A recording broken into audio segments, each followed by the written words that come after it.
Michele Alboreto has qualified 21st on the grid, which is the highest he has been this season, ahead of his teammate Luca Badoer. And Badoer was excellent in the warm-up this morning. He was 17th. And the bad news, sadly, is that Scuderia Italia and Lola have decided that they're going to part company this at the end of this year. Indeed, there were even some stories that Lola might not be going to Japan and Australia, but they certainly have to be confirmed. And there are two new drivers here today, because Sandro Zanardi, who had that enormous crash in the Belgian Grand Prix, is still not, Belgian Grand Prix practice, is still not fit enough to drive. And his place is being taken by the Portuguese Formula 3000 driver, Pedro Lamy, who has gone steadily and sensibly in practice. And Thierry Boutsen has retired from Formula 1 since the Belgian Grand Prix and has been replaced by the longest running driver in Formula 3000, Marco Apicella, the Italian, who's going to partner Rubens Barrichello, the Brazilian, in the Jordan team here at Monza. So there you see the grid unrolling in front of you, the notable points being that once again Prost is up there in pole position with Damon Hill just behind him, and Jean Alesi in that third place, Johnny Herbert in 7th position. Aguri Suzuki in the footwork is 8th on the grid, and that's an excellent performance. Yes, footwork team have been steadily improving, in fact, over the last few Grand Prix, making very, very good use of the McLaren active suspension. They're working with the Tag Electronics people, making very good use of it. And that Honda, or rather Mugen V10, has also been going very well, of course, although they will be losing that next year. Yes, another very significant thing is that Honda, in association with their Mugen partner, have officially announced that they are returning to Grand Prix racing. It was here last year that they announced their suspension of their Formula 1 activity, a very significant word, not withdrawal, not retirement, suspension. They've been working away ever since, and to the surprise of most people, frankly, they have decided that they are not going to return with McLaren, with whom they had so many successful years from 1988 to 1992, but they're going to throw in their lot with the Lotus team, headed by Peter Collins and Peter Wright, who've done such a magnificent job this year. And it means to say that Johnny Herbert is going to be in there with the shout, and very much so next year. The eyes of Jean Alesi, who always looks very sleepy when he's in this sort of a situation, but don't let it fool you. He really comes alive when the lights turn to green. He's tremendously spectacular. He knows that he's in front of these people, the tifosi, the fanatical Ferrari followers. He encourages them when he was doing his meteoric laps over the last 2 days. On his run-down lap, that's Gerhard Berger, his teammate. Jean Alesi was waving to the crowd, going to the edge of the pit lane and waving to them. And, of course, they love it. And that is the Minardi Ford of Italian Pierluigi Martini. There are 7 Italian drivers in this race now, with Marco Apicella. That is looking from Damon Hill's on-car camera forward.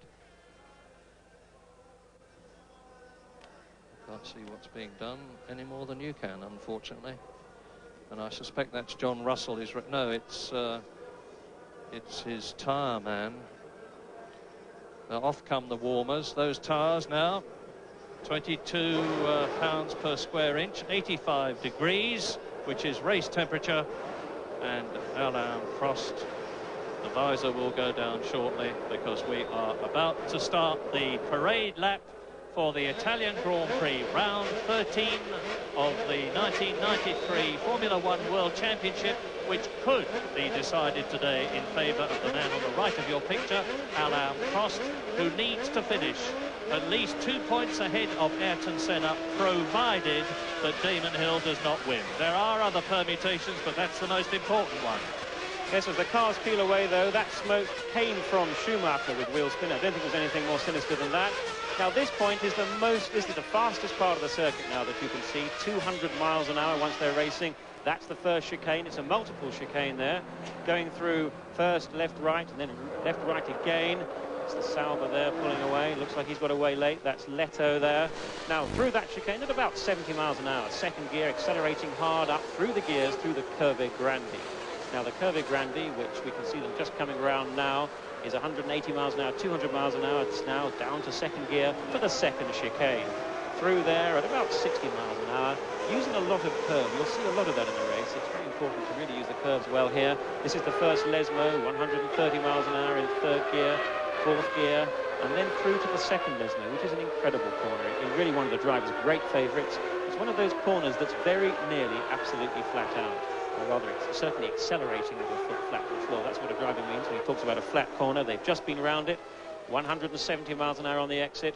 This is where Alesi and Berger had their accident, just about the point where the cars are now. Berger went off to your right, very fast, about 190 miles an hour. But this is the Ascari chicane. Third gear, turning in at about 100 miles an hour, then hard on the power. And the next part of it, where the cars go right and then left, is again absolutely flat out. The good drivers with the good balance on the car keep the foot flat to the floor and will be coming out of this Ascari chicane at about 150 miles an hour. They're now approaching down to Parabolica, warming up the tyres. You can see the weaving going on there to keep these tyres at that 80-90 degrees, but also warming up the brakes. This is very much a heavy braking circuit, and these carbon fibre brakes need to work at 500 degrees, and the drivers will have their left foot on the brake for much of the time, or the brake pedal heating them up. Here we are on board with Alesi now, coming around the Parabolica corner as the field closes up now to on the main start-finish straight, ready to take the start. And poor JJ Leto, having worked for the last 2 days to achieve 13th place on the grid, and incidentally he was 8th fastest this morning, will be starting last because he got away last, and you're not allowed to make up places on the parade lap.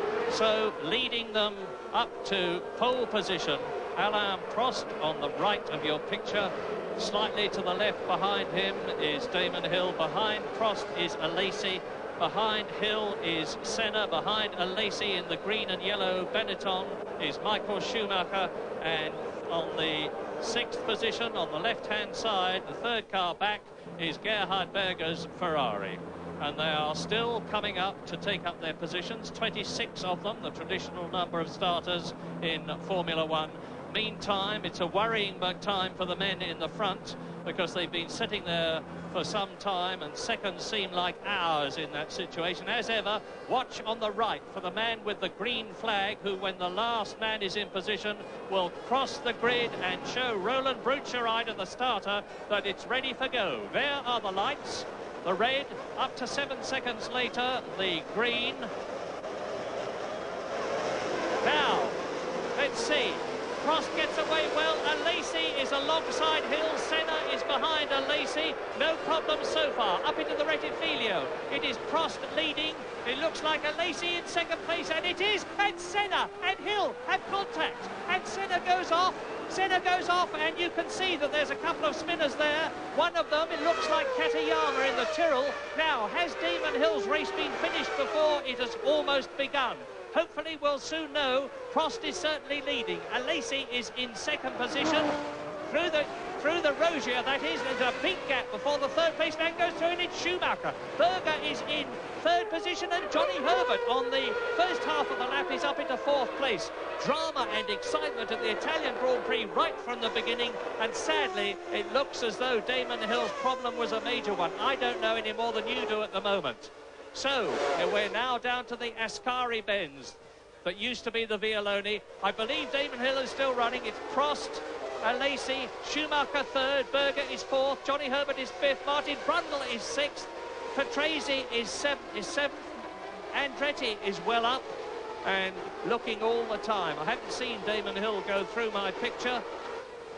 And now you see that is certainly a Minardi, and it's one of the footwork cars that's out. I would suspect it's Suzuki, but we'll soon know because here they come to complete the first lap. Prost well ahead of Alesi with Schumacher third. So it's Williams, Ferrari, Benetton. Berger is up into fourth place. Johnny Herbert fifth. Brundle is in sixth position. Patrese is seventh. Andretti is eighth. Damon Hill is running and is in ninth position, but a fair way back. Yes, that was a pretty dramatic start. Approaching the start for the first corner at 180 miles an hour, it's no great surprise.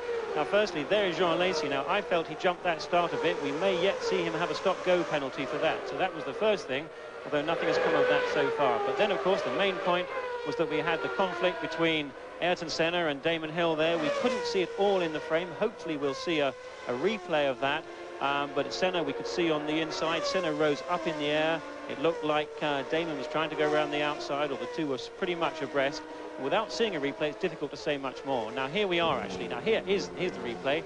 Here we are with into the start. That must be Damon Hill we're with. And it looked like Senna there rode up. That was Senna's car riding up over the back of that. Damon Hill keeps going. Senna keeps going. Both have lost some time, but let's hope. Let's have another look there. So we can see how they are. Now, they are literally side by side. Looks like Senna ran a little bit wide there. He perhaps didn't give Damon as much room as he could have had, and that's what happened. But both were absolutely broadside. No one clearly culpable. And that's both footwork spinning off there together. That is both footworks just as we leave them spinning off there. That's Derek Warwick and Aguri Suzuki. And Damon Hill is in 9th position ahead of Ayrton Senna. Here's a replay. Prost leading into the Rettifilio on the first lap. You can see Lacey behind him in 2nd place. You can see Senna coming through in the red and white car to try and get through on the inside. Damon Hill moves slightly to the left. He's offline. Yes, I think seeing that again, I think Senna did go too wide on that first corner, on that first left-hand part. He didn't keep it tight enough. He should have known that Damon was there. He ran wide, maybe he lost grip, and ran basically into the side of Damon Hill and up in the air. Now, we're riding with Damon Hill now. This is another replay, and you can see the Ferrari in front. Damon is forced to the right, over the curbing and the grass. Corrects his line. Meantime, Senna has gone off. There's the Benetton going through of Michael Schumacher up into the 3rd place that he's holding now. And we're on now lap 2. There is Prost leading, and you can see that Schumacher in the Benetton Ford is closing up on Jean Lacey, who is 2nd. Quite a gap as they come out of the Ascari bends down to the Parabolica. Gerhard Berger in 4th position, followed by Johnny Herbert. And what a scrap already between the Ferrari of Jean Lacey and the Benetton of Schumacher. And here is yet another replay. Hill leads into the Rettifilio, and Senna tries to go through. Watch him. Yeah, he rides up. And that can't have done the McLaren very much good. It can't have done the Williams very much good. Now, of course, one of the problems that you get from that, apart from the risk of damage, there's also the fact that you get muck on the tyres, gravel on the tyres, and that can take as much of a lap to clean off before you get back to a full level of grip. Martin Brundle is in 6th position, and here is the running order on lap 4. Well, there is the running order on lap 4. Alain Prost leading by 2.5 seconds. The battle between the Ferrari of Lacey and the Benetton of Schumacher. Here comes Berger's Ferrari.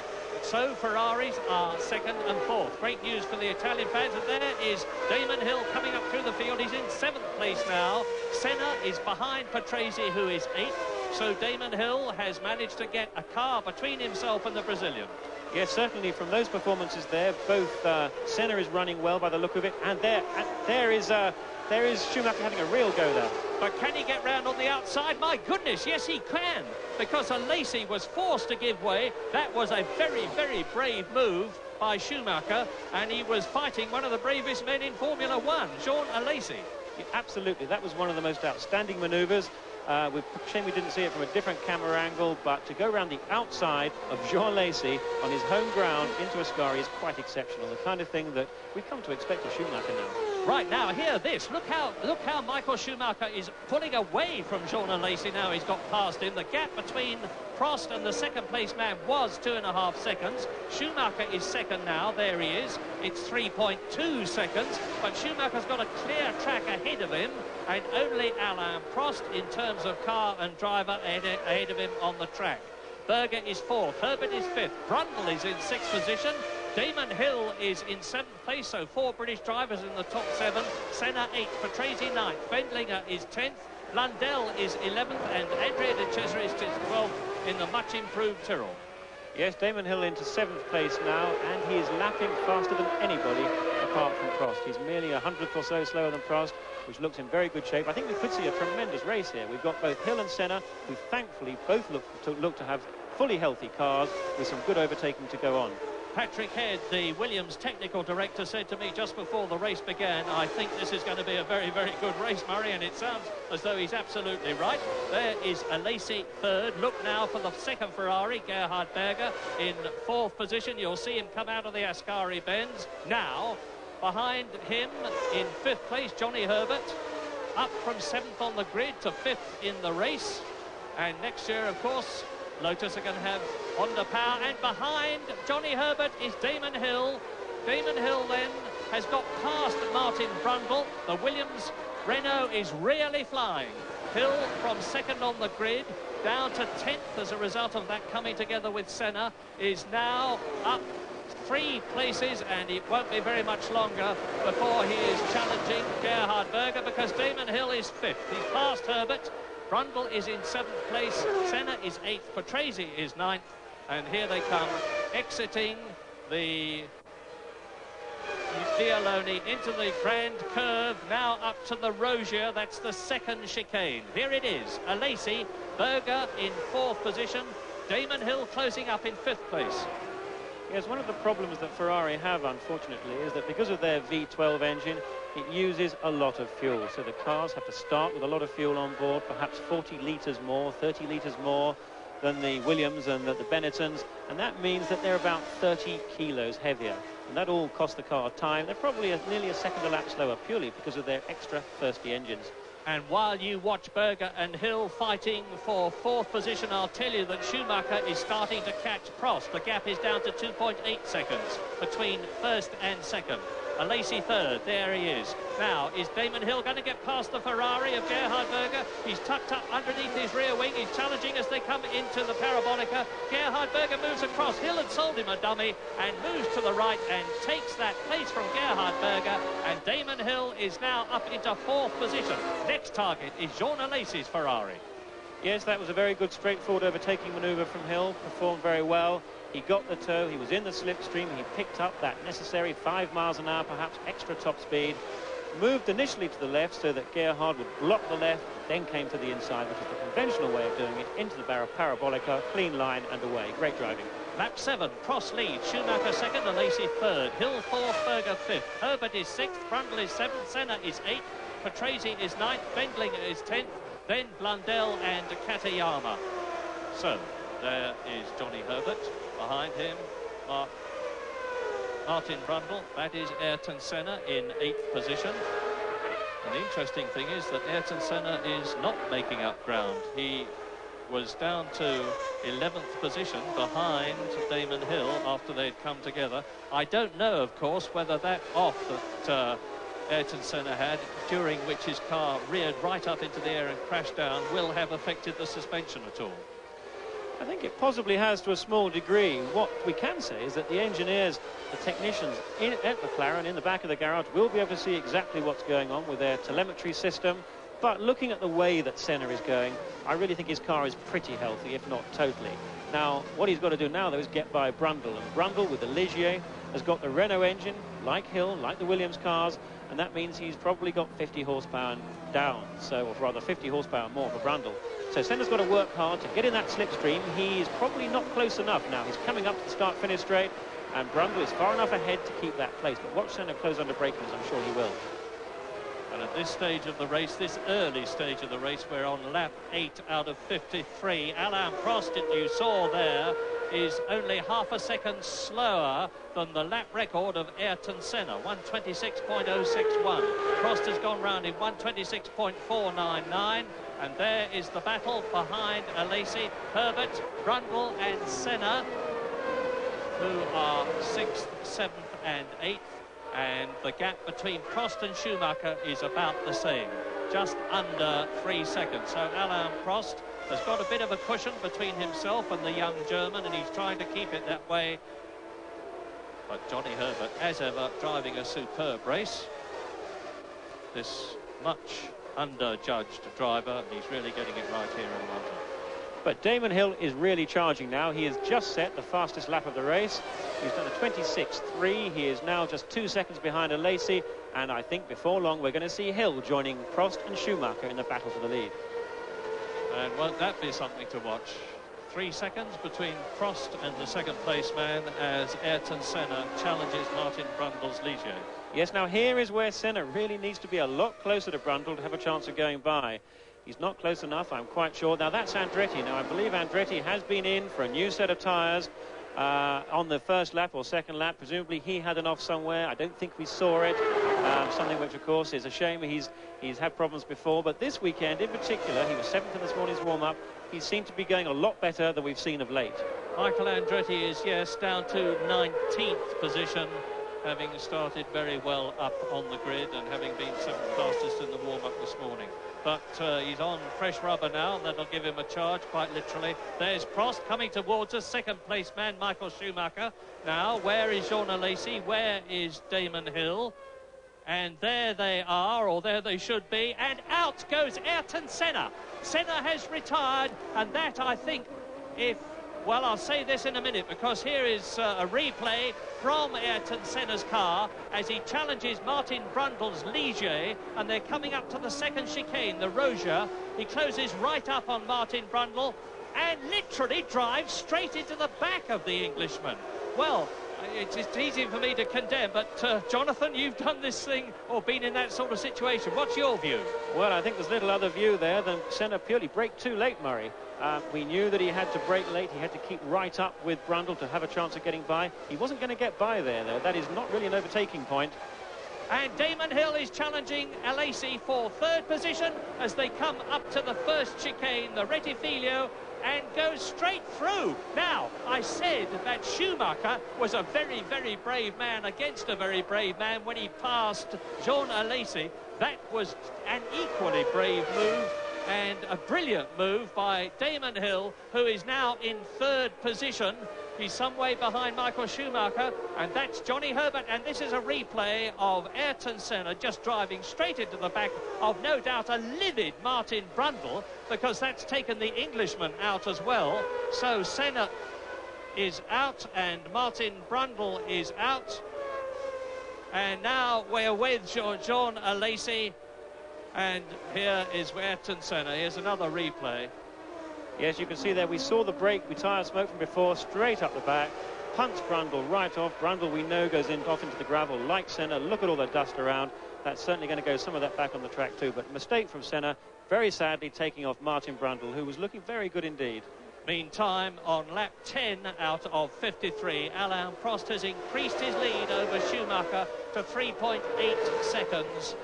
And Damon Hill is now ahead of the French Sicilian Alesi, who is in fourth position. We're on lap 11. Prost is steadily increasing his lead. It's 4.2 seconds. Damon Hill goes through third. He's 9 seconds behind Schumacher, and he's lapping slower than the German. In fifth position is Gerhard Berger, so the Ferraris are fourth and fifth. Johnny Herbert is still in the points at in sixth position. Riccardo Patrese has taken advantage of the retirement of Brundle and Senna to move up into 7th place in the second Benetton, and you're watching Alain Prost, race leader. Carl Wendlinger is 8th.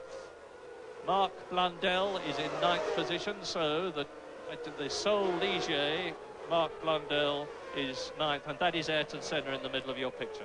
Yeah, Senna there looking, I'm sure, certainly disappointed, but it was, I would think, his second mistake of the race. I think the first contretemps with Damon Hill had more to do with Senna running wide than Hill squeezing him tight, and certainly there's no way that the incident with Brundle was anything other than Senna's fault. Certainly not the kind of driving that one expects from a triple world champion. We know he was under pressure. He's been struggling to keep up with Schumacher in the Benetton, but certainly he hasn't got very far today. And I haven't had a chance to say it so far, but of course that must effectively end Ayrton Senna's World Championship chances. He had a mathematical chance of beating the race leader Alain Prost here in the championship, despite the fact that Prost has already won 7 races to Ayrton Senna's 3. But Prost is driving steadily onwards. He has to be the favourite in this race, and if he wins it, he will be world champion. But it is still mathematically possible at this stage for Damon Hill to win the championship, and he's certainly doing his best to catch Michael Schumacher because he's driving faster than the German. Whilst you see the gap of 5.2 seconds between Prost and Schumacher there, the gap between Schumacher and Hill is just over 9 seconds, but Damon Hill is cutting into it, and Alain Prost has broken the lap record on lap 10 from 1 minute 26.061 by Ayrton Senna. Prost has gone round in 1:25.724, and at this stage of the race, that is incredible. Yes, he's obviously pushing hard. I suppose he knows that he's obviously got a lead. He would like to consolidate it. He must be very confident in his car. He's just a little bit on the edge there, just coming into Parabolica. He's obviously pushing hard. Schumacher 5 seconds behind, but Schumacher is gently slipping. Most exciting, though, is, of course, that Damon Hill in third place is going to be on, trying to be on, certainly. He'll be using his best efforts now to catch up with Schumacher and try and get by. It's going to be difficult for Damon. He wasn't happy after the warm-up. I spoke to him, and he felt the car was oversteering too much, which means the back was sliding around, coming into the slower corners. He didn't have the confidence that he's had in Hungary and the last Grand Prix in Belgium. So let's hope that he's solved his problems and that he's got a good chance of getting up with Schumacher and, of course, Prost. That is Michael Andretti fighting his way back through the field. He rejoined in 19th position, and he's up to 17th now, chasing Christian Fittipaldi's Minardi and Luca Badoer's Lola, which is going well, as Alain Prost is on his 13th lap now, and he's coming up behind Michael Andretti, soon to lap the American. I'm sure it's going to be quite a relief for Prost to have made a clean start here as well. We know that he did it at the last Grand Prix in Spa. You'll remember that in Belgium he stalled on the green flag lap, but in fact Prost stalled twice here too. In qualifying he stalled at the end of the pit lane, so he does still seem to continue to have this tendency to be perhaps a bit too delicate with the car. Now in qualifying it's no big deal, the mechanics merely restart the car, albeit slightly inconvenient, but certainly in the race it's critical. Now we can see this is Prost coming up to lap Andretti, and it looks Andretti just pulling over to let him go by there. You can see the speed differential there, the Williams just driving by the McLaren, didn't need to work too hard to do it as they come into the first chicane. Right, now down in the pit lane we've got Derek Warwick, who had that problem, to put it mildly, on the opening lap. Both the footwork cars went off. Derek, are you with me? So I can hear you, Murray. Right, tell us please what happened. Well, I mean, it's a normal accident here at Monza. You know, I made a good start, got by Andretti, and was halfway past Aguri. And going into the first corner, it was they all come by me at like 100 miles an hour, and there was no way they were going to stop. And of course, everything piled into one another. I went by on the outside, and then Aguri had a suspension problem and drove straight into the back of me. Derek, rotten luck, because you've got the footwork Mugen car going extremely well with the new active suspension, and we were all optimistic for you.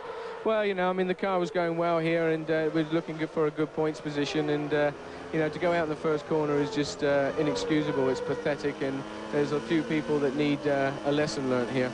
I know, Derek. Thank you. Better luck in Portugal. Thank you. Alain Prost on lap 14 out of 53 leads Schumacher by 6.3 seconds. That is the Frenchman, the professor, sensibly called. He exits the Parabolica, believe it or not, at 180 miles an hour. I did say 180. He's doing about 207 here as he tears a rip off from his visor to improve his visibility. Now he stands on the brakes, down to second gear and 65 miles an hour, and it looks to me as though he's coming up behind Christian Fittipaldi. Indeed he is, in the Minardi, who is in 16th place as Prost exits the Grand Curve at 200 miles an hour. Now down to the Roja, second gear, 60 miles an hour, and he should be just under the wing of Fittipaldi's car as he exits it. There's Fittipaldi ahead, who is the nephew of the great Emerson Fittipaldi, the son of Wilson Fittipaldi, and that is Michael Schumacher, 6.7 seconds behind Alain Prost in second place, and 9.7 seconds ahead of Damon Hill, who is third, and Schumacher is matching Damon Hill's lap times, 10th of a second for 10th of a second. Hill is not gaining on the Benetton. So Williams leads, Benetton second, Williams third. The Ferraris of Alesi and Berger are fourth and fifth, ahead of Johnny Herbert's Lotus, the last one in the points at the moment. And here comes Michael Andretti, 17th position, who is about soon to be lapped by Michael Schumacher. Into the Parabolica, they go into it at about 95 miles an hour, go very wide, almost over the curb on the exit, Now they're doing 180 and accelerating. I think things are going to be really starting to hot up in about another 10 laps. The big battle's going to be between Schumacher and Hill. Now, so far, Damon, of course, winning at Belgium, at Spa in Belgium. He won against good competition, but he didn't actually have to race wheel to wheel with a driver of Schumacher's caliber. He didn't have to try and wrest the place from him. Now here he's got a chance, if he can get up with Schumacher, to prove to everybody that he really is capable of racing with one of the hardest men in the business. Yes, Damon's just done his fastest lap, actually, 125.9, but it's only a tenth of a second faster than Schumacher and the Ferrari. And that is Johnny Herbert, and that's a big one. Johnny Herbert walks away, no problem, but the Lotus has gone off in a very, very big way. I'll identify where it is in a moment.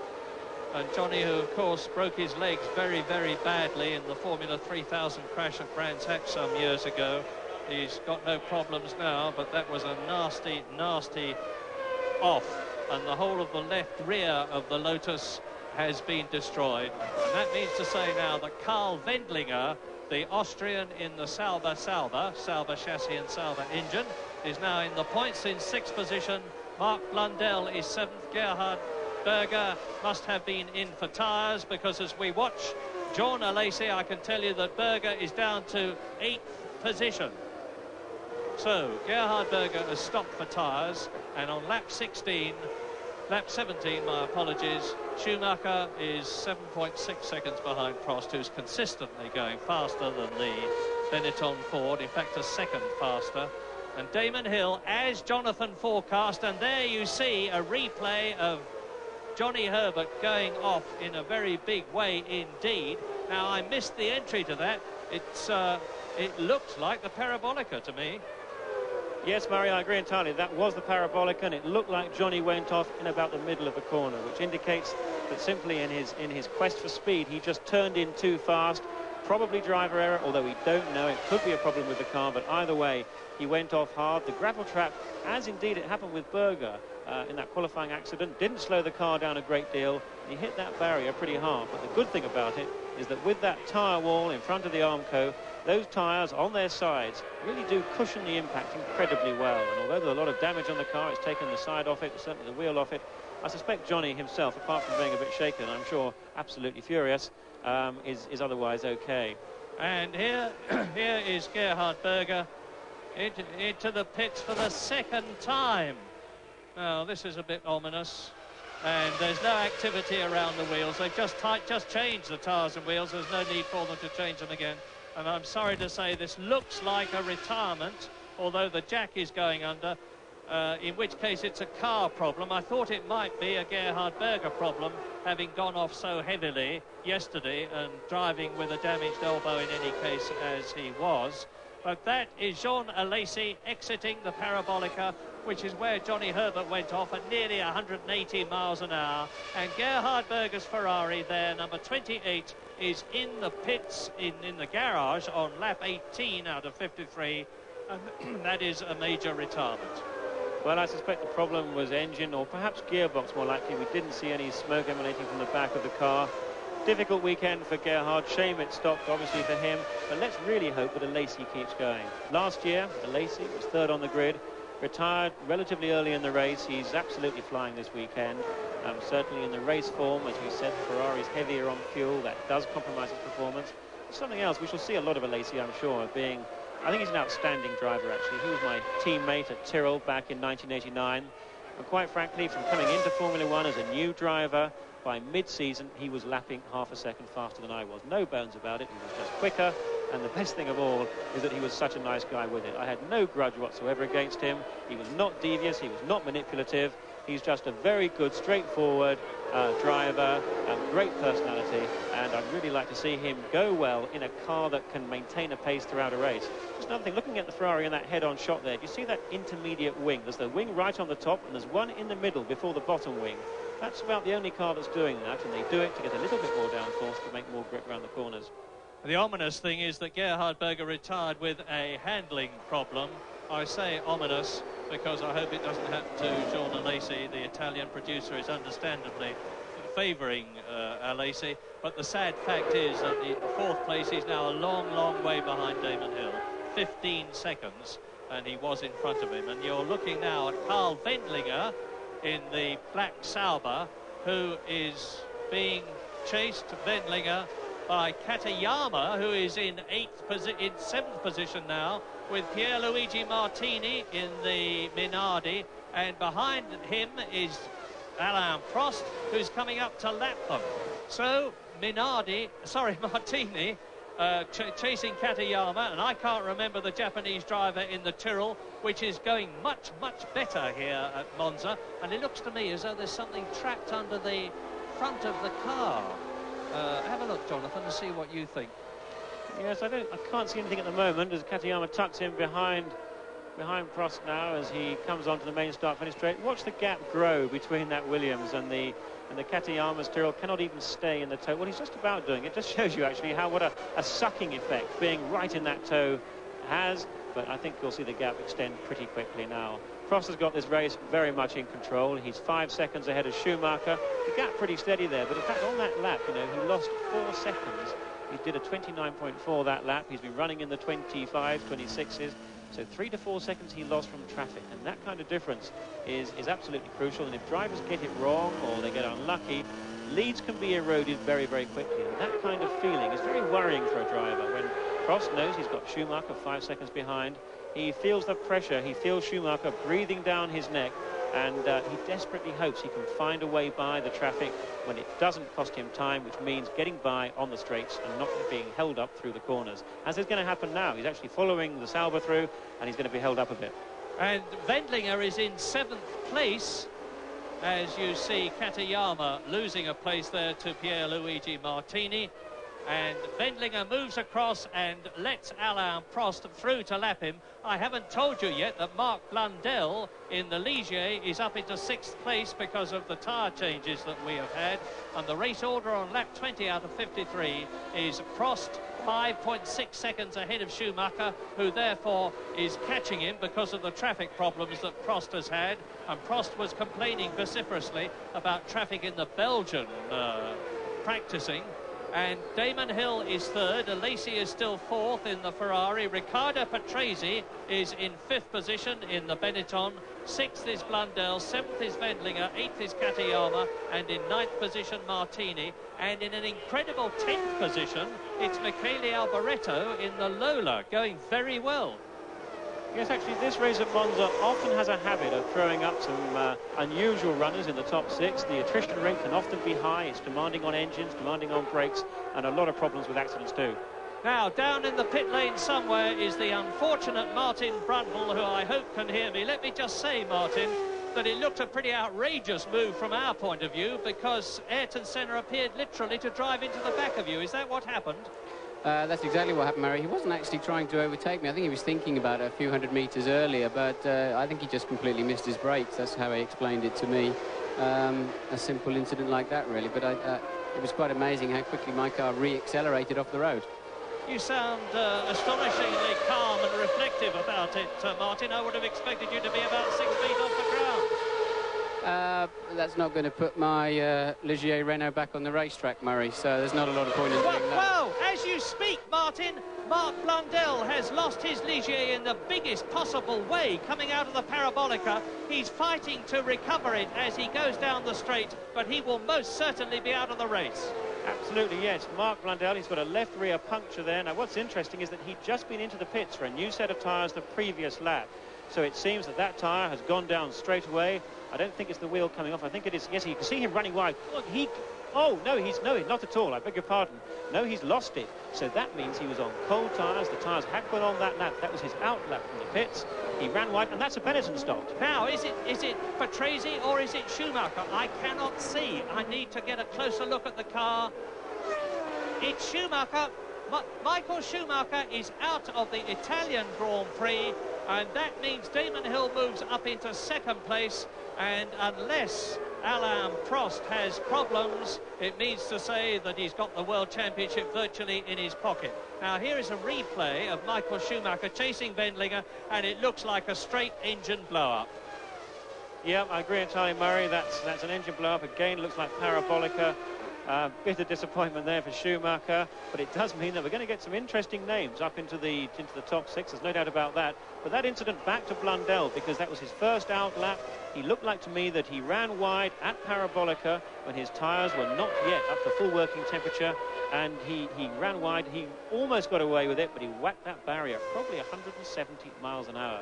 And to actually get away with just effectively what looked like later to us a flat tyre was quite remarkable. So I'm sorry, but I think a mistake by Blundell there. And that's Michael Schumacher's 5th retirement.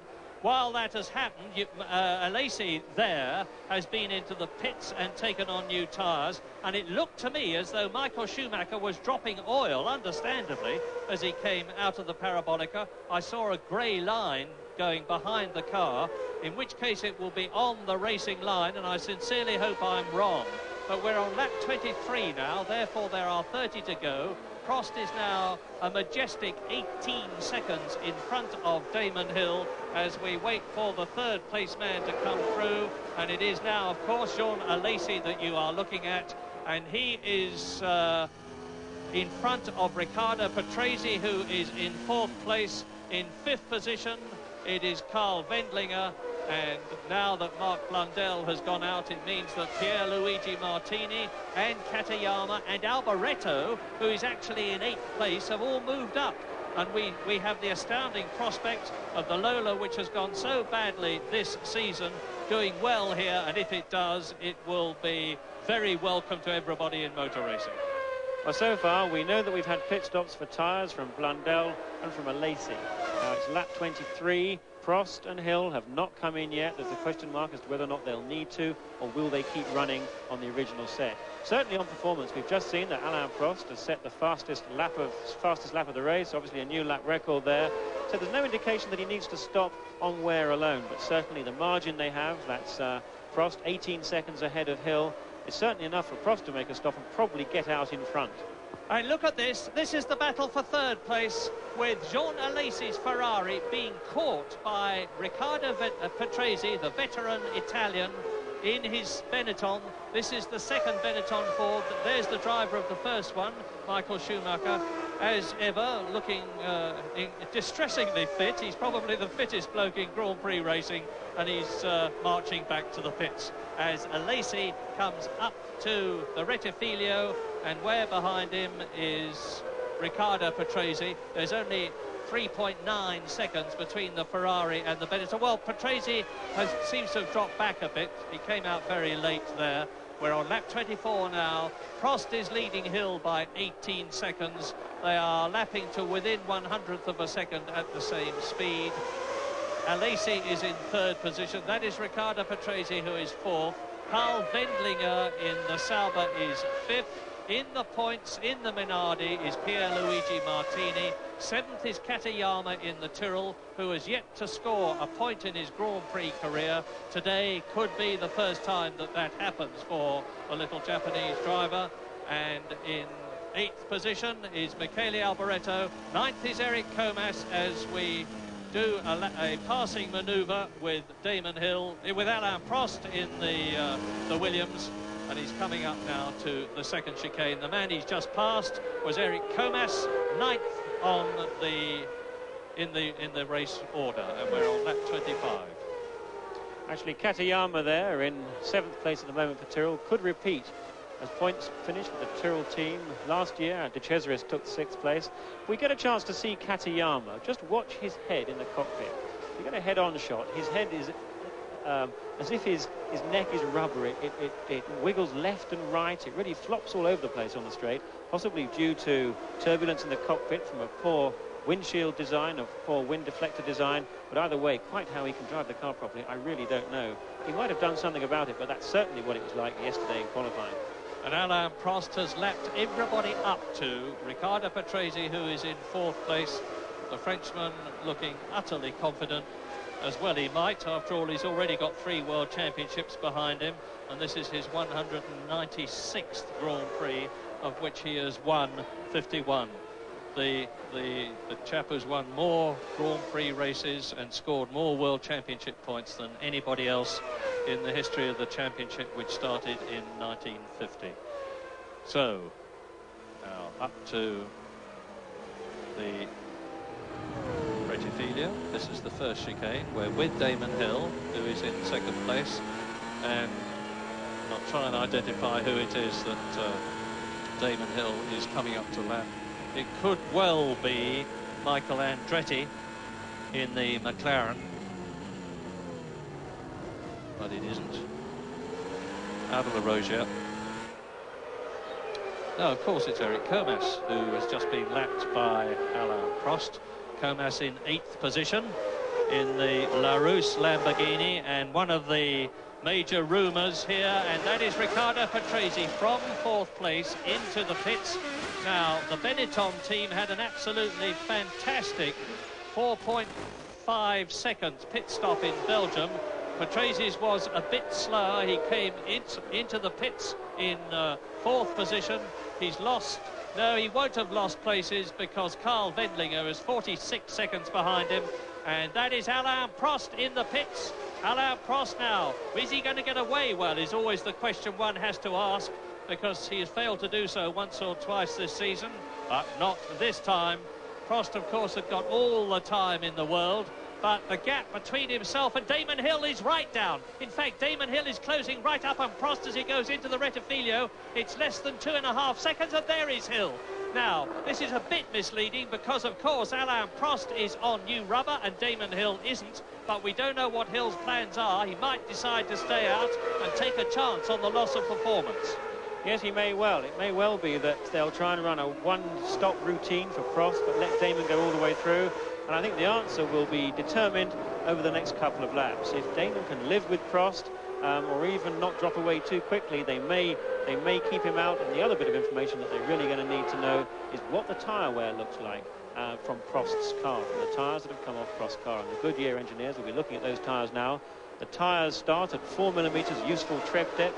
Once they get down to 2 millimetres, they really are past good grip performance, and so they look to change them then. So I think over the next few laps we shall see Damon probably come in. I somehow doubt that he can keep up.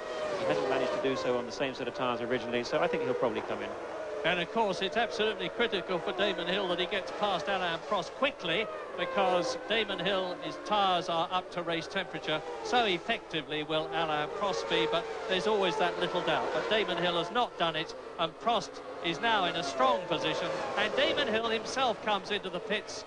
So the gap will go up from 2.5 seconds, which it was when he peeled off, to, I would suspect, about 18 seconds, which it was before he went into the pits. So on lap 28 now, Alain Prost is still leading.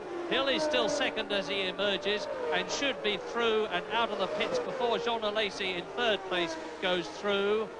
And Riccardo Patrese is still 4th, Wendlinger is 5th, Martini is 6th, Katayama is 7th, Comas is 8th, Pedro Lamy, the young Portuguese driver in the 2nd Lotus in his first Grand Prix, is in 9th place ahead of Luca Badoer 10th, Fittipaldi 11th, Michael Andretti is in 12th position, and there are still 17 runners out of the 26 who started. Alain Prost passed his lap so far, a new lap record, 1 minute 25 seconds, 0.175, and that has shattered the previous lap record. So that is Jean Alesi. He is in 3rd position. He's scorching his way through the field. Yes, he's 15 seconds behind Hill now. It could well be that in the second part of the race, with the fuel load down, that Alesi's Ferrari won't be handicapped by that heavy fuel load, and he could well go a lot better. So we could yet see Alesi close up on Hill, particularly if Damon is not particularly happy with his performance, with the handling performance of the car. Now, you can see Luca Badoer there, followed by Fittipaldi. Fittipaldi's the chap in the white car. He's got the yellow helmet. He's about to be lapped by Alesi, who is in 3rd position. But Luca Badoer, as I said, is in 10th place, and Fittipaldi shaping up to pass him. Behind both of them is Jean Alesi, who wants to lap them and get through. Alesi in 3rd position in the Ferrari, and he's some way behind Damon Hill now, as Badoer comes out of the Parabolica to complete another lap. Tucked up behind him is Fittipaldi, and Alesi goes through and takes both of them. Yes, he's going by pretty cleanly, I think, which will be a big relief to Alesi. One of the concerns as a driver of coming up behind a couple of guys like Badoa and Fittipaldi there is that you really, there, a little mistake there actually from Badoa, almost let Fittipaldi have a go. He sensibly didn't try and persevere, but one is always concerned as to whether or not they are so embroiled in their own battle that they are not looking behind them and they're not aware of where you are if you're a faster driver coming up behind. And if they don't know you're there and you think they have come up the inside, for example, you can find yourself having a collision very easily indeed, and of course that means out of the race. And hats off to Luca Badoa, because he's only finished in 4 Grand Prix this year, and this is the 13th of the 16 in the World Championship. As Alesi comes towards us, behind him is Pedro Lamy in the Lotus. He's been lapped, but he is in 9th place, and a very praiseworthy 9th place. I think a bit of interest is going to come yet from Michael Andretti. He's in 8th place at the moment, but he's lapping quickly. He's lapping actually considerably faster than the people are directly ahead of him, which is Wendlinger, and we've got Comas there as well. I think he could well be chasing those two to get himself up to a points finish. 5th place, there's Wendlinger, Martini and Comas ahead of Andretti. Andretti's lapping about 2 seconds faster than each of those three, so I think that's a battle to watch in the next 5 or 10 laps. And sure enough, the gap, as I forecast, between Prost and Hill has returned to 19 seconds. It was 18 before Hill went into the pits after Alain Prost had done so for a second set of tyres. They will undoubtedly run through to the end of the lap on the lap in the race that they're on now. And Johnny Herbert is in the pit lane. We want to talk to him, but since his traditional interviewer is Jonathan Palmer, Jonathan, you do. Johnny, we only saw the very late stages of what was clearly a pretty major off for you. We saw the car broadside into the barrier. That's all we saw. Tell us what happened, first of all. Well, I was approaching Parabolica, and I was just passing Gerhard. I think I had a hydraulic leak, and I turned in. I missed the apex just a little bit by or 1 foot more or less. It was hardly anything, and I thought no problem. Had a bit of understeer there, expecting the car to come round. I think I must have just had a bit of the dirt on the edge of the circuit, and it just dragged me straight off. It didn't even sort of slide or anything. It just brought me straight off the circuit. Bit of a shame. Very much so, I'm sure. Just how big was the impact? We saw the damage. We didn't see what happened. Was it big? It was fairly big. I've had one slightly bigger than that, so to me that's not that big. Johnny, thanks very much indeed. Very hard luck, and better next time. Thanks.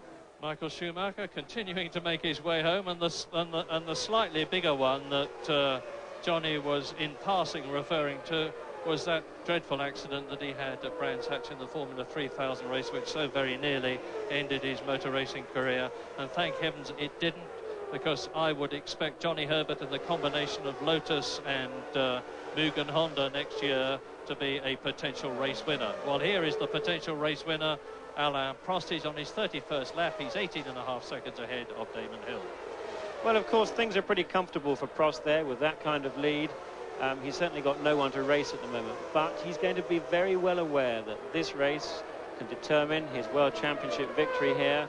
Of course, if he continues, he'll get it, but he also knows only too well that he's got to finish. And he'll also be aware of the fact, I'm sure, that there's been a lot of attrition behind. A lot of cars have fallen out, and that'll be a little bit disconcerting, I'm sure, because he certainly will not be taking it for granted that his Williams car will take him to the finish. And he'll probably remember last year when, if he was following it, was Nigel Mansell and Riccardo Patrese both had problems with their Williams, which ultimately allowed Ayrton Senna to go through and take a win for McLaren. So he's going to be keeping it very neat, very precise, not pushing it too hard now. In fact, we've just seen Damon Hill, as I say that, set a new lap record, 25.1. He's 17 seconds behind. So I would think Prost is going to be watching that gap, and if he can maintain it, he's got another 22 laps or so to go, then he'll be okay. Well, we're on lap 32 now, and I cast my mind back to the beginning of the race when, at the very first combination of corners, the Rettifilio chicane, just after the start, Ayrton Senna had a coming together with Damon Hill, which took them down to 10th and 11th places. They fought their way through.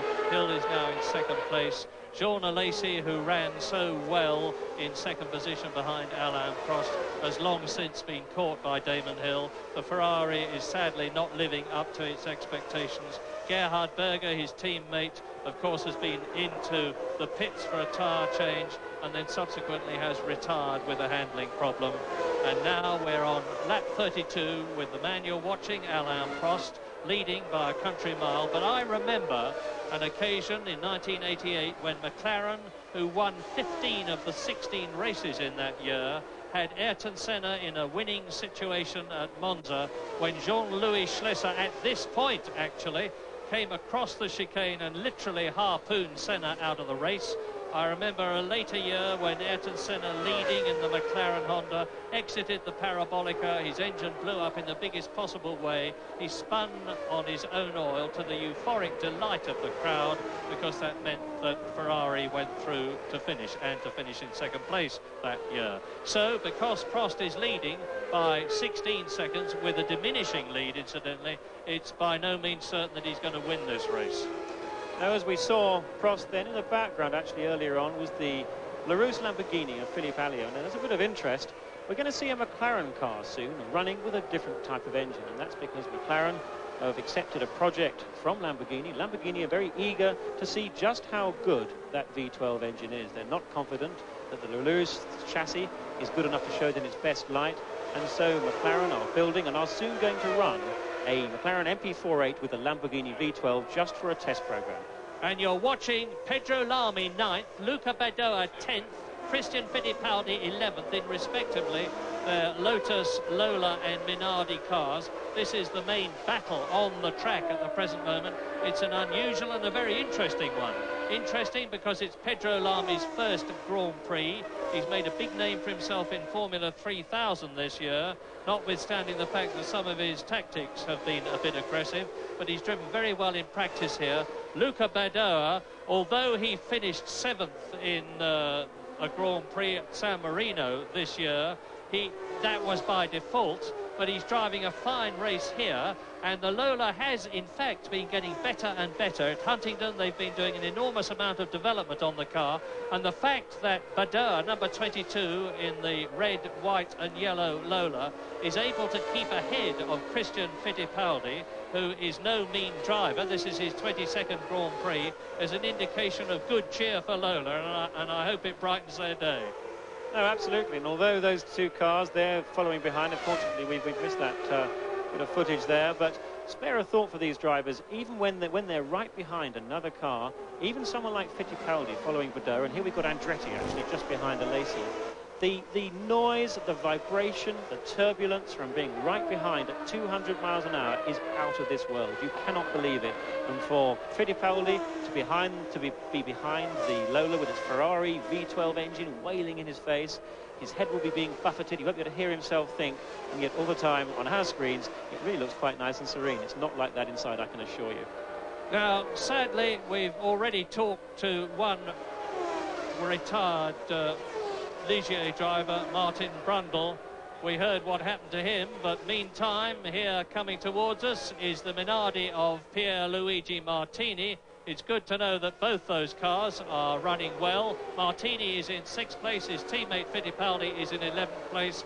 And I just said we've talked to Martin Brundle. Sadly, we have to talk to Mark Blundell, who went out in even more exciting circumstances. It looked to us, Mark, I hope I'm not being unfair, as though you just lost it coming out of the Parabolica. True or false? Not really, Murray. Just had a new set of tyres put on, and had an extra grip from the tyres. Went into the Parabolica in front of Wendlinger because we'd made a good advantage in the pit stop. And for some reason, just like a slippery surface or something there, some gravel went straight off, couldn't control the car on the grass, and unfortunately clipped the rear wheel on the barrier, as you saw. Mark, rotten luck, because you've already had 2 third places this year, and you're 8th in the World Championship in your first season for Ligier. We all hope that you're going to retain the seat for next year. Any news? No news as yet, but I'm trying and I'm pushing hard, so hopefully I'll be around next year. Yeah, we hope so too. Meantime, we're very sorry to see you out of the race as we ride with Christian Fittipaldi in 11th position, chasing the Lola Ferrari, the Lola chassis and the V12 previous series Ferrari engine of Luca Badoa, the ex-Formula 3000 driver. He won 4 rounds in the Formula 3000 Championship last year and got promoted. And there are stories that 4 of the teams have applied to run a 3rd car in the Japanese and Australian Grand Prix this year. Ligier is one of them, with, it is thought, Eric Bernard to drive. Benetton is another one, with, it is suggested, Luca Badoer to drive, because they have an eye on the Italian. Another one is McLaren. Now, whether that would be with a Lamborghini engine or with a Ford engine, I don't know. But Mika Häkkinen has been promised to drive in a Grand Prix by Ron Dennis. And Mika said to me, Ron is a man of his word, and I'm utterly confident I'm going to be driving in a Grand Prix this year. And how very nice it would be to see the Finnish driver. And the fourth car, incidentally, is rumoured to be a Tyrrell with a Japanese driver at the wheel. Which one, I don't know at the moment. But we're on lap 36 now, out of 53. Alain Prost coming towards us. Damon Hill is consistently carving into Alain Prost's lead. And I asked Alan yesterday whether there were any team orders, and quite vehemently, actually. He said, absolutely no way, Murray, no team orders. And now the gap between Alain Prost and Damon Hill is down to some 14 seconds, and Damon Hill is breaking the lap record virtually every lap. In fact, the Englishman on his 35th lap has gone round in 1 minute 24.399, and that compares with Ayrton Senna's lap record of 1:26.0. So Damon Hill is cutting chunks out of the lap record. Yes, he is indeed, and it's interesting to reflect how at Spa that Damon again was quicker on his second set of tyres. That on his second set, Damon was able to get ahead of Alain, at least initially in the pits, but nevertheless he was faster on the track as well. He seems to be doing the same thing here. Now he's got another 17 laps to try and make up that 14-second deficit, and that, make no mistake, is the only thing that is important to Damon Hill now. You know, he knows that he's still having to fight for his place in the Williams team next year. Williams are certainly considering Senna next year. Williams, of course, as we're just watching, Christian Fittipaldi still trying to have a go, and a lot of fumbling going on there, and he might get by, he may not. Let's see what happens. No, he doesn't quite. You know, what happened there was Badoer went in more slowly, Fittipaldi got the run, but of course you have to go through the next part of that chicane so quickly. It's quite an interesting part here. Perhaps they'll keep with it. So we're with Christian Fittipaldi now, one of the nicest people in Grand Prix racing, an absolutely charming young man, and he's got the potential for a glittering Grand Prix career in front of him. He's only 22 years old. There's the replay of Badoer going into the first chicane, just too far over the curbing, which gave Fittipaldi the opportunity to get up alongside him. But Badoer, of course, had got the inside line for the left-hand turn which followed, and by scrambling a bit was able to keep in front of Christian Fittipaldi. This is lap 38. The gap between Prost and Hill is down to 13 seconds. Now, it could well be that Alain Prost he will know exactly what the situation is, and it could be that he's content to let Hill close up on him because Prost is confident that he's far enough ahead to retain his lead. Well, it could be the case, although I'd be slightly surprised. What we do know, though, we know that historically Prost is a conservative driver. He's not the sort of driver who will be determined at all costs to win the championship by taking a win on the circuit. I would think, though, if the gap gets down to much less than 7 seconds and it's still reducing, then I think that it's probably out of Prost's direct control, or certainly he is recognising the fact that Hill is quicker and has a very good chance of taking the lead from him. So we'll have to watch the next few laps. That was another lap, 0.8 of a second faster than Prost by Hill. And coming towards us, Riccardo Patrese being lapped by Alain Prost, and Patrese is in 4th position. So Alain Prost is not letting his concentration dim. He's maintaining his momentum. And the gap between Prost and Hill is now 9.7 seconds. That is a massive chunk out of the Frenchman's lead. And Damon has again broken the lap record, 1 minute 24.39. I think we have a motor race on our hands. I think we do indeed. Now, that really is significant. Certainly, Prost must have been held up by traffic. But nevertheless, 24.3 is dramatically faster than anything Prost has done before. And that was, by the way, Hill that did that 24.3. So Hill has really got the bit between his teeth. As we were saying, he knows that to keep his place in the Williams team, to prevent Williams from getting too interested in Senna, he really needs to prove that he can really fight hard. And he's obviously giving it all he's got, and this really is looking good. And you saw a bit of driving tactics there from Luca Badoer, who chose to have his racing line going at 45 degrees across the track. because Fittipaldi was trying to get past him.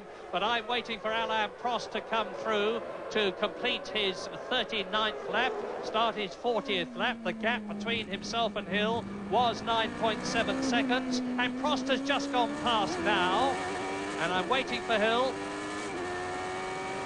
And it seems a very, very long time. Well, it is a long time. It's 9.5 seconds, and Prost is replying, but not fast enough, because Hill has broken the lap record again. 1 minute 24.19.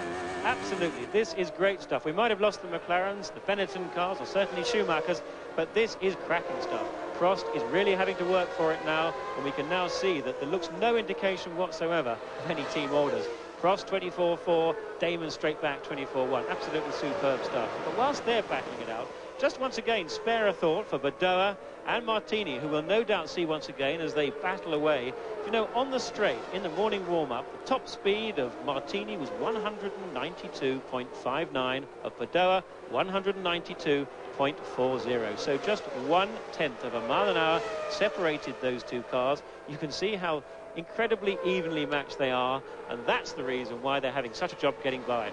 And John Alesi ducking and diving to try and get past Carl Wendlinger, although Wendlinger is in fact effectively a lap behind him, but for a few car lengths difference. Wendlinger is in 5th place and John Alesi is in 6th position.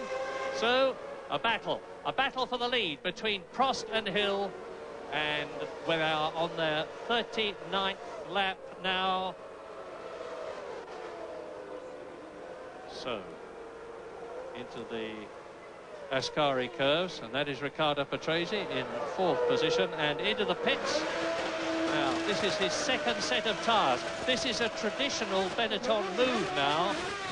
Good stop, 5.41 seconds, and this Benetton respond favourably to fresh rubber. Well, all cars do, but this is their tactic. Time and time again in a Grand Prix, Schumacher and Patrese have come in for 2 stops when others have stopped once, or 1 stop when others have not stopped at all, and it has often paid off.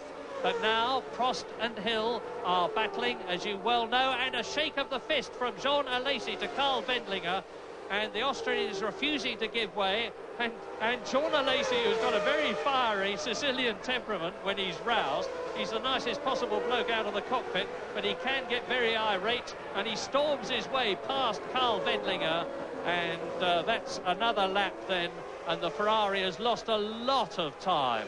The gap between himself and Damon Hill was 40 seconds, and I don't know what it is at the present moment, but the gap between Prost and Hill is about 9 seconds at the present moment. So Prost is responding, and there you see the Rettifilio with Wendlinger, and a replay of Jean Alesi expressing his opinion to the Austrian in no mean terms.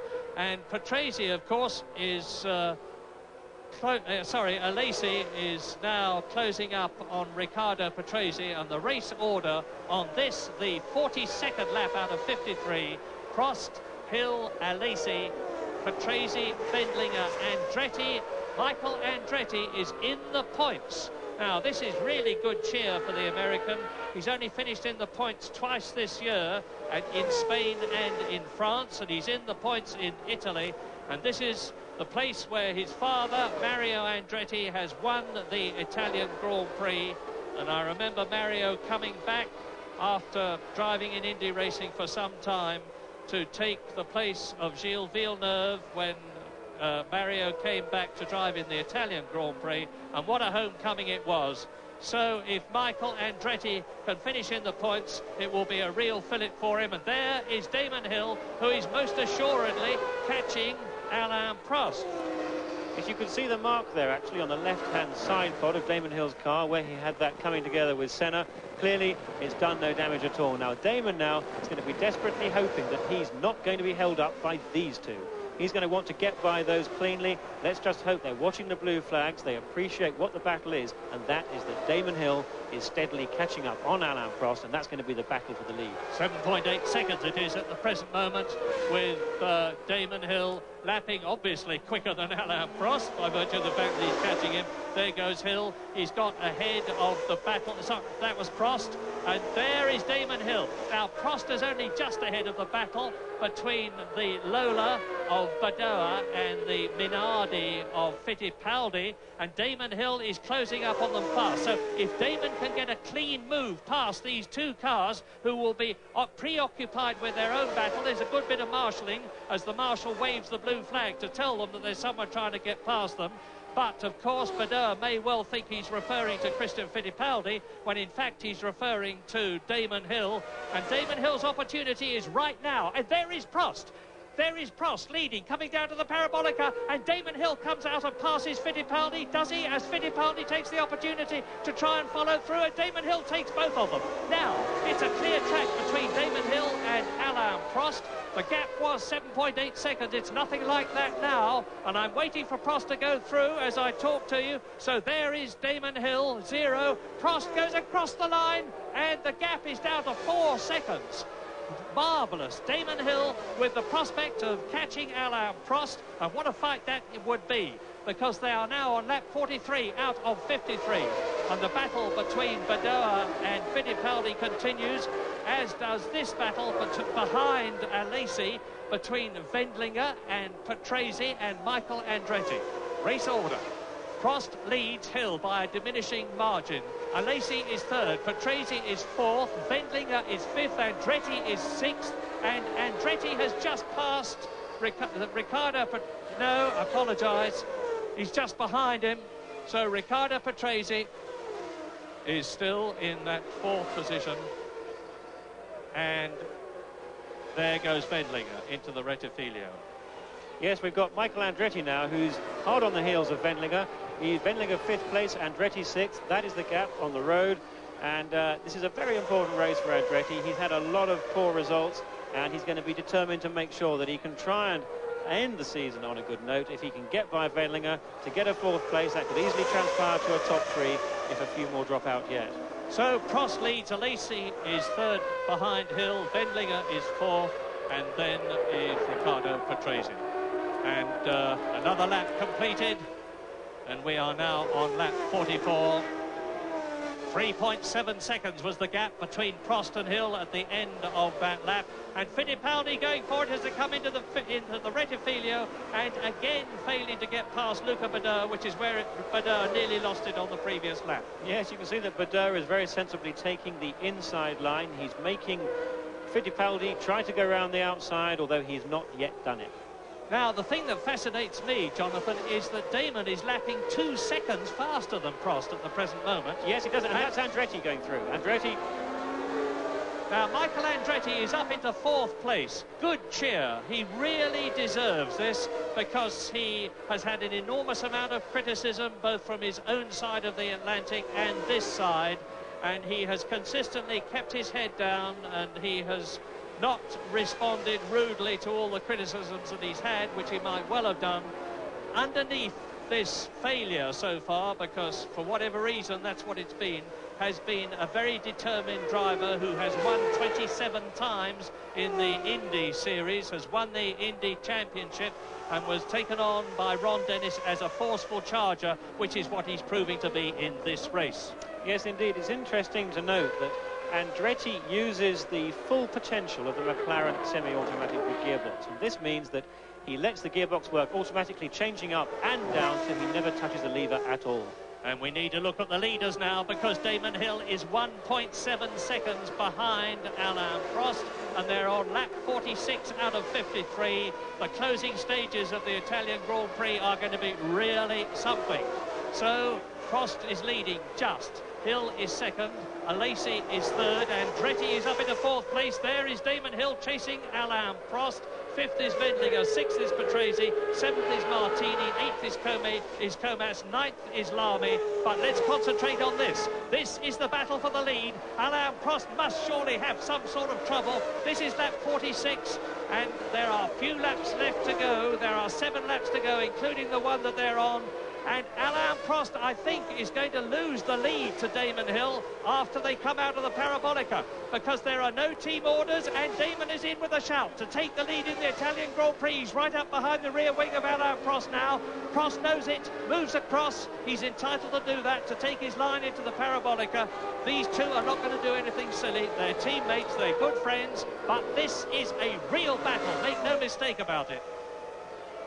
So, Prost goes through. He's about to complete his 46th lap. The crowd is cheering, the crowd is waving. I have seen this crowd both cheer Alain Prost home when he drove for Ferrari, and I've seen them as he walked back after having retired in the lead in a rival make, as far as they were concerned, have empty cans thrown at him. But Prost knows that the battle's on now. We're riding with Damon Hill. You can see the gap there, 0.6 of a second, but it's a visual gap. That's what matters. This is the Roja. This is the second chicane. Now they go up into the fearsome Lesmos. Fourth gear, 150. Lesmo 1.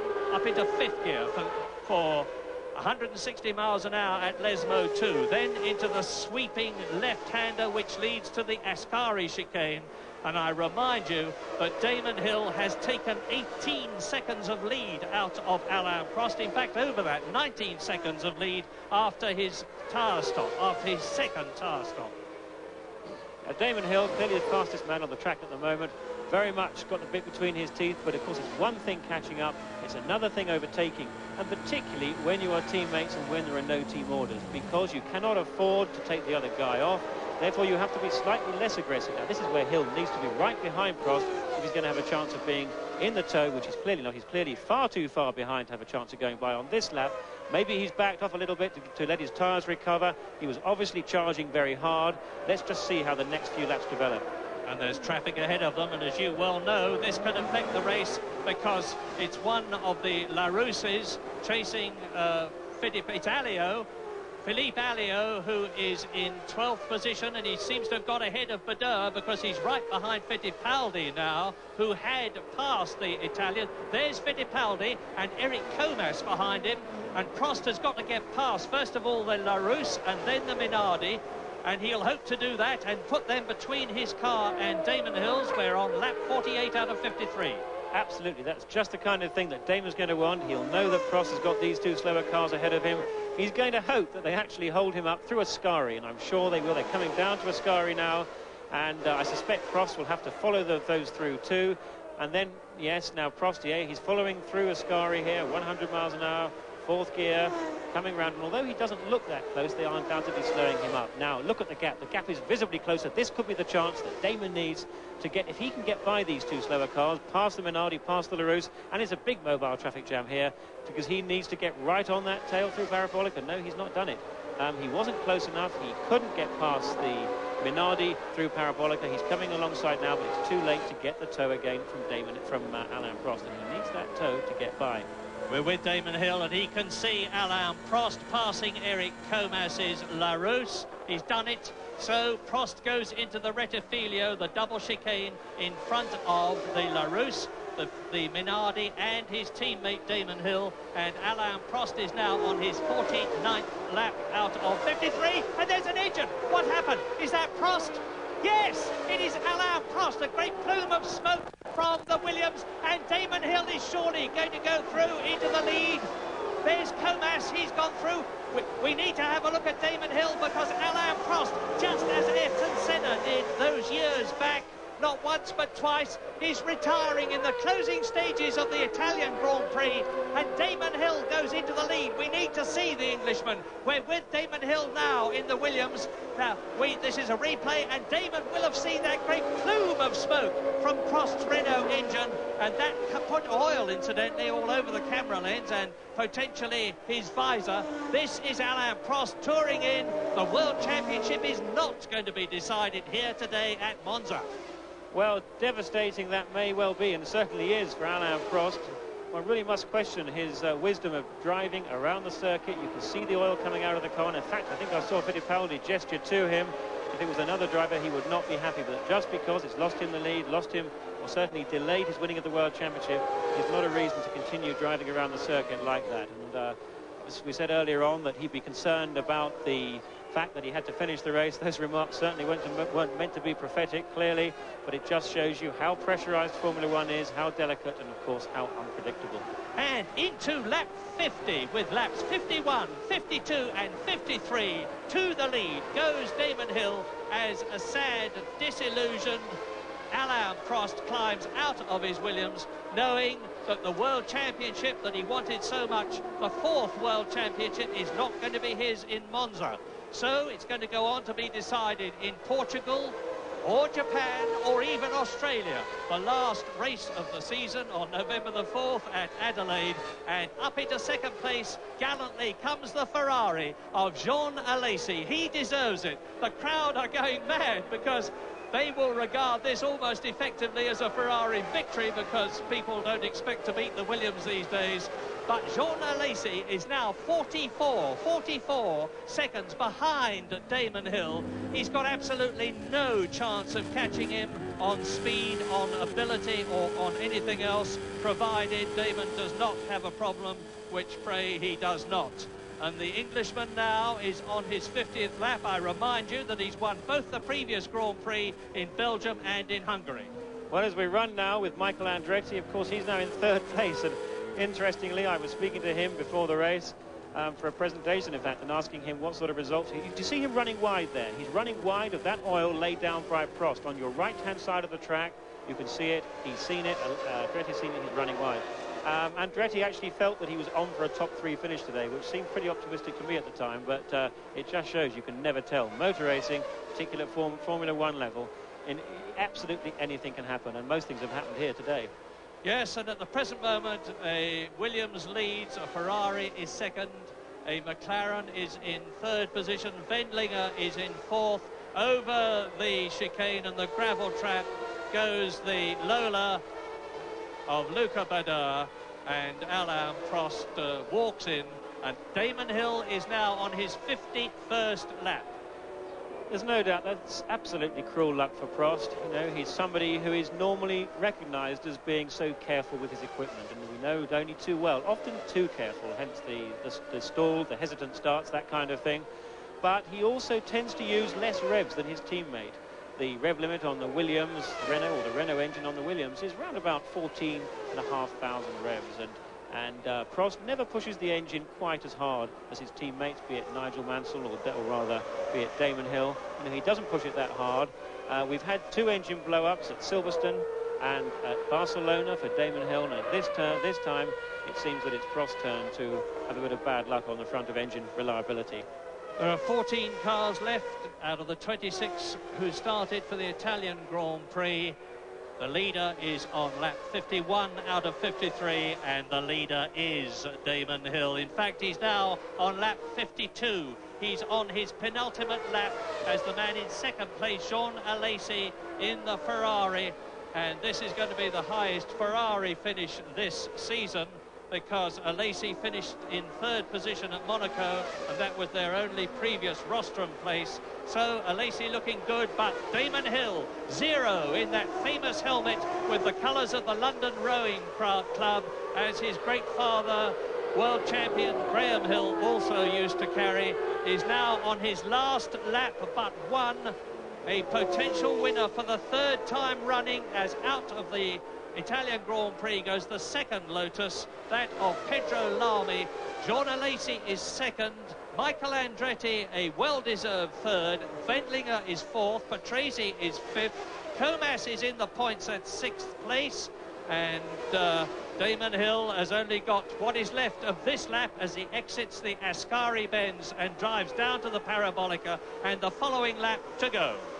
Yes, an absolutely superb result looking on the cards for Damon Hill, but we all know the dangers of predicting anything.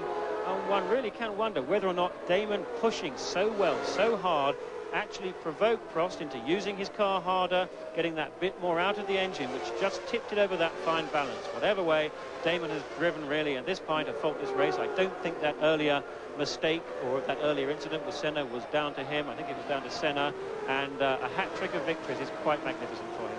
Ultimo Giro, and Damon Hill is on it. The last lap, the 53rd 3.6 mile lap of this historic circuit at Monza, and the potential in just a few seconds' time of a third successive victory, a hat-trick. And Damon said to me yesterday, I want to win this race just as much as I wanted to win in Belgium, just as much as I wanted to win in Hungary. Let us remind ourselves, too, that Damon failed to win in Germany and in Britain through no fault of his own. He could have won 5 Grand Prix, maybe even 6 if you include Spain this year. And if anybody has demonstrated time and time and time again that he deserves to be where he is now next year in the second Williams, it is Damon Hill. He exits the Ascari Benz for the last time. He comes down to the Parabolica for the last time, with Alesi second, Andretti third, Wendlinger fourth, Patrese fifth, Comas sixth, Martini seventh, Fittipaldi eighth, Alio ninth, and Badoa 10th. And Damon Hill exits the Parabolica. He's into the last straight now. He waves his hand, and Damon Hill wins in Italy, as he won in Belgium, as he won in Hungary. That gives him another 10 World Championship points and takes him back into second place in the World Championship, ahead of Senna, but behind Alain Prost. Well, and Christian Fittipaldi with that wheel off. My goodness, a dramatic finish in Italy as the Minardi rolls along on 3 wheels. Alesi exits the Parabolica to cheers from the Tifosi. He's going to finish in second place. The yellow flag is a warning flag to tell him that there's a problem with Fittipaldi's car in front of him. And that is Michael Andretti finishing lapped in third position, with the Minardi stranded in the middle of the circuit. And Fittipaldi, I'm confident, will be quite all right because he was in the cockpit. But the race would have been stopped, absolutely no doubt about that whatsoever, if it had been due to go on any further at all. But a famous, superb victory for Damon Hill in Italy. And this is what happened. And oh, I didn't see that. That is Fittipaldi. Oh, it's been, the two Minardis hit each other. Yes, that was Fittipaldi there. He tried to come up, he tried to overtake Martini. He got too close in a virtual replay of the Patrese-Berger accident of the Portuguese Grand Prix in 91. He went right up in the air and absolutely, let's look at it again. He's right up behind him. That is, he's right up behind, Fittipaldi behind. He just touches, look at the car, goes up through the vertical, absolutely over, a complete 360-degree somersault, back on more or less its wheels. What an amazingly miraculous escape there. The car comes down. That would have all happened at 190 miles an hour with no exaggeration whatsoever. Thank goodness Fittipaldi's all right, but it just shows the problems or the dangers with these open-wheeler cars. When they touch wheels, that launches them up into the air so very quickly indeed. A very pleased to see Alesi there. He's had a lonely race, but what a tremendous effort there to actually finish there. He's not finished at Monza for some time, and a great result for Ferrari. And an even greater result for Williams, and where this is a replay of Damon Hill. Thumbs up from the Englishman. A very appropriate gesture, because this could not have been a better day, a better race for Damon Hill.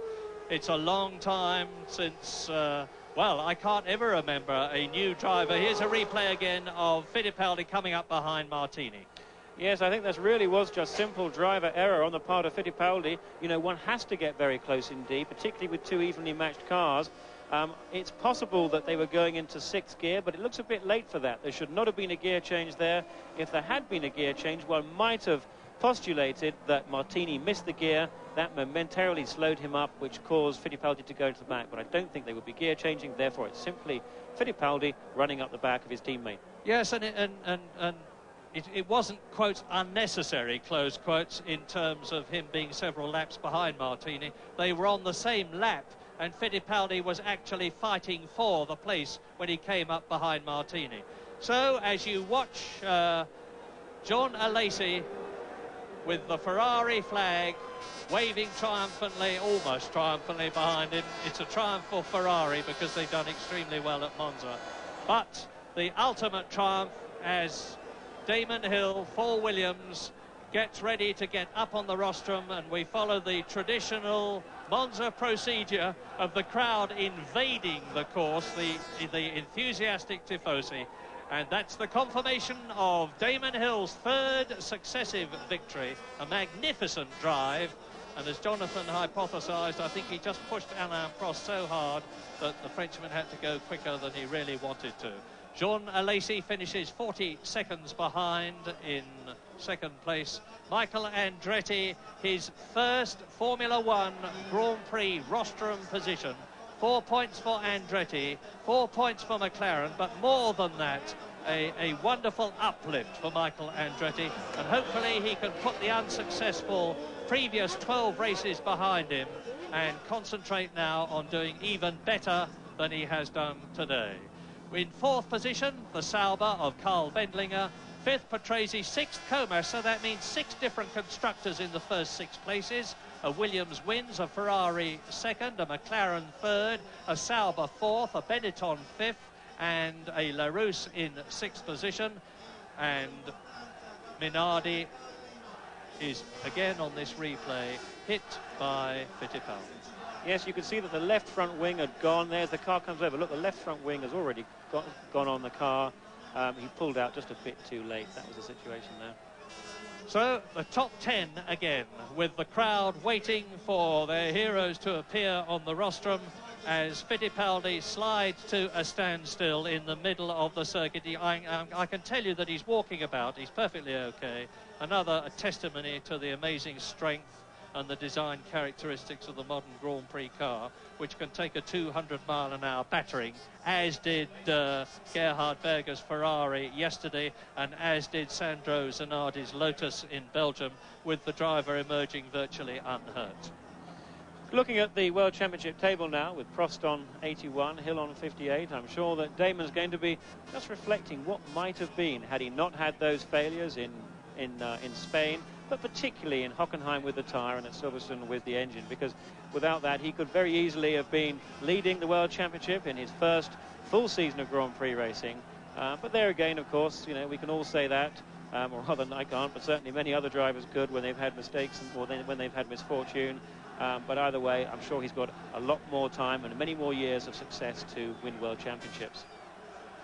Yes, and again, Minardi hits Minardi, Fittipaldi hits Martini, who nevertheless went on to finish in 7th position after having been assaulted unwittingly by his teammate. You can't blame Fittipaldi for trying, because he had the prospect of finishing a place ahead, and the Minardi team are desperately strapped for money. They are merging with Scuderia Italia, that is the Lola team this year, in 1994. They're said to be continuing to use Ford engines, and they're said to have a very good sponsorship package behind them. And by the way, Benetton have announced here today that they have a massive new sponsorship pattern for 1994, so the omens are good for them. Damon Hill wins in Italy. He wins for the 3rd time this year to move up into 2nd place in the World Championship. And this is the very, very best that Damon could have hoped for, to finish 2nd, potentially to Prost. But let us not forget that Damon Hill, with his arms outstretched, is still in the running for the World Championship, because he's now on 58 points to Alain Prost 21.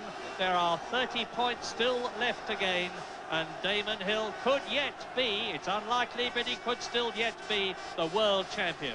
On his left, with the Ferrari flag around him, for his 2nd place, Jean Alesi.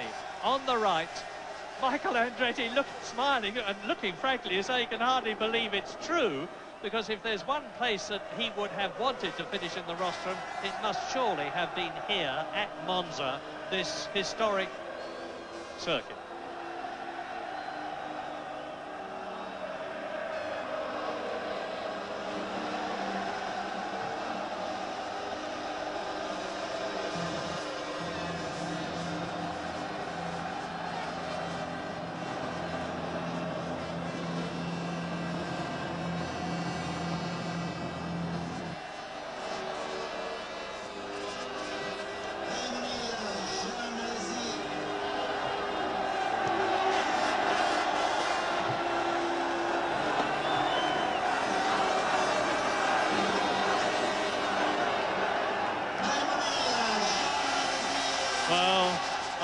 up from Damon Hill. Congratulations to Jean Alesi. And from Britain, congratulations to Damon Hill. Frankly, if you'd asked me to forecast the result of this race before it began, I would have unhesitatingly said Prost for a victory, probably Damon Hill for second place. I'm delighted for Damon that I would have been wrong. I'm sorry for Alain, but with 3 World Championships behind him and 51 Grand Prix wins, I'm quite sure he wouldn't grudge it to Damon. And if he had to lose to anybody, it would have been to his teammate there. They are great friends. And Jean Alesi looking justifiably satisfied. That's his highest finish this year. It's also Michael Andretti's highest finish this year, because the previous highest that the American had finished was 5th place in Spain. And there is that astounding sight of thousands and thousands and thousands of Ferrari-loving Italians massing the circuit, which not so very long ago was being occupied by snarling 207-mile-an-hour motor cars going across this very spot. It's been a happy day for Italy, it's been a happy day for the Tifosi, it's been a happy day for Ferrari, but it's been an even happier day for Great Britain, for Williams and for Damon Hill with that 3rd successive victory. The prancing horse of Ferrari is about to get a dousing, or was about to get a dousing. I think Damon Hill has mistimed something for the first time today, because he actually squirted some champagne into his eye, now some into his mouth, and the crowd is going to get the rest, as they are already doing, from Alesi. And Michael Andretti seems to be saving his to savour afterwards. A confirmation then that Damon Hill has won, 3rd time running. A win in Belgium before this, that was his 2nd win. Some people regarded his 1st win in Hungary as being lucky and said it was by default. I certainly don't agree with them, because Damon drove a superb race against himself, although Prost, Senna and Schumacher, his main rivals, were out of the running. He then drove an absolutely magnificent race to win with absolutely no doubt about his ability in Belgium, and he's done the same thing here in Italy. Yes, I think one of the great things about Damon's performances in recent Grand Prix, particularly Belgium and here in Italy, is that when the chips seem to have been down a bit, and both at Spa and Monza, the first half of the race, or the first third of the race perhaps, at least on the first set of tyres, he's been a little bit behind Prost.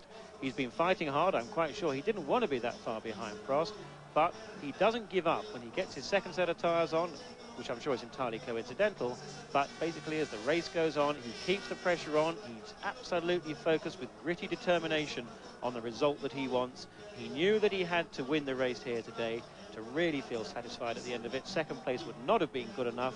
Now, I'm quite sure that he would have liked to have beaten Prost on the road, but clearly that was totally out of his hands. But he pressurised Prost in a way that I'm sure Prost had no idea was going to come, and the result, I'm sure, was absolutely justified. A very, very worthy result, but he does just keep fighting, and I'm sure it's that tenacity which will carry him through now to more success. And it's not even impossible that Damon Hill could win the World Championship this year. Yes, he's only 23 points behind Alain Prost now. Prost on 81 and Hill on 58.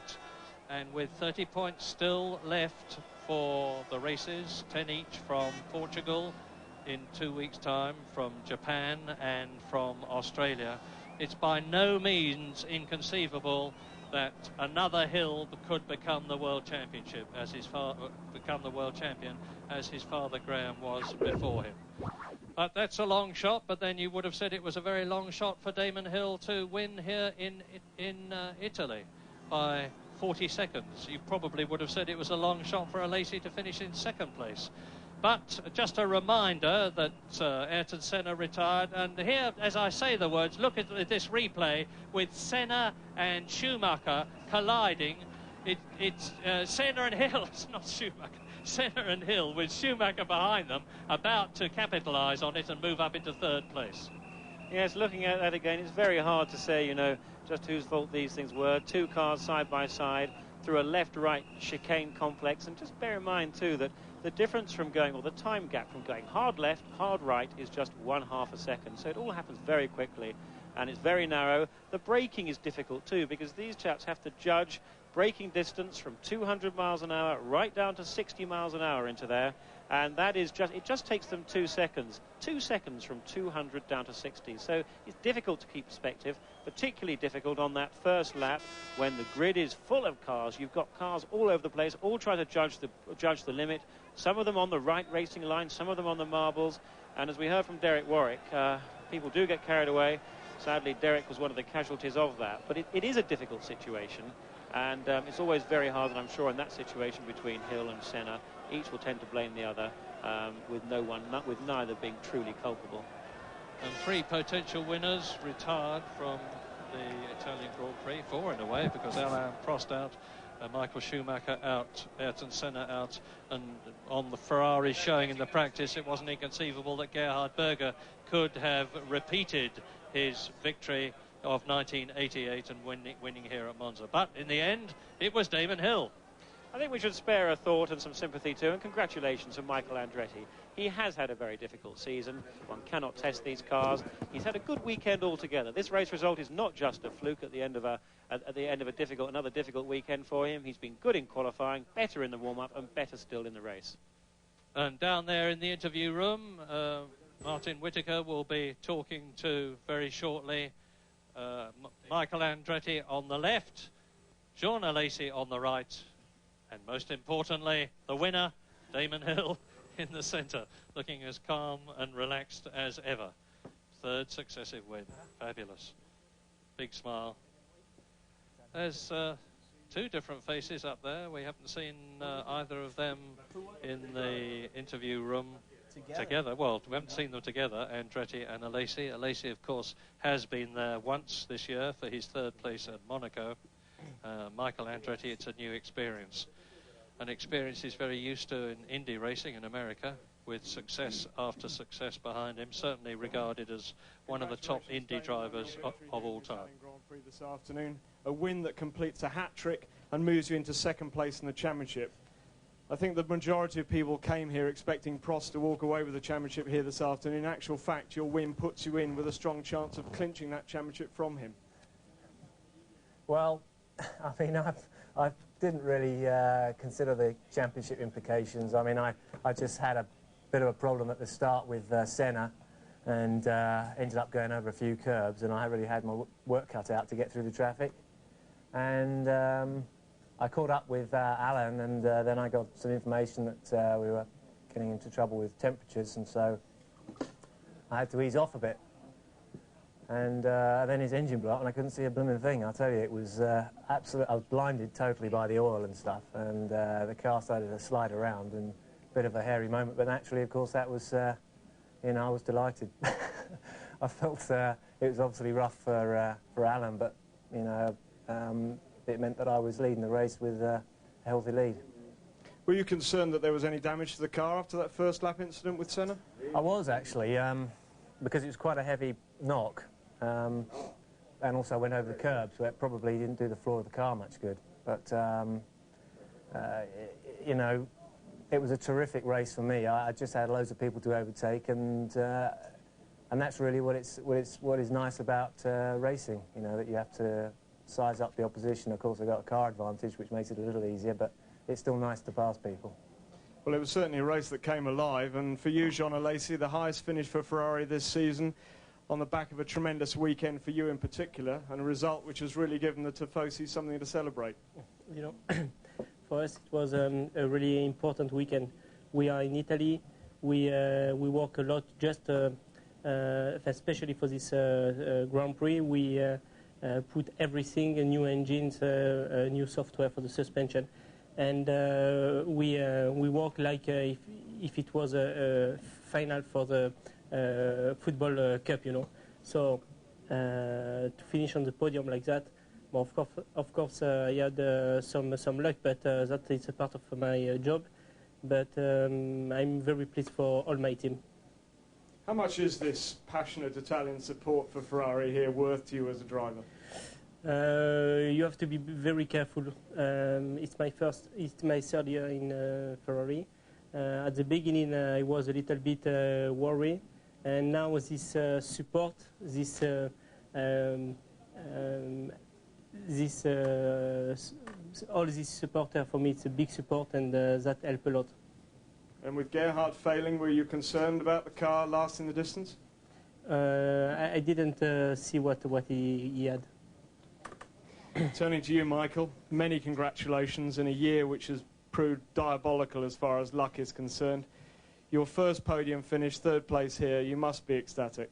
Well, I am. It didn't look like it was going to happen after, I think, the second lap when I made a mistake, a spun, and then we had to make a pit stop, and it took a while to get all the grass out of the radiators and everything, so it was a tough race, you know, but we just went back at it and fought hard and hoped for a little bit of attrition and a little bit of luck, and that's exactly what happened.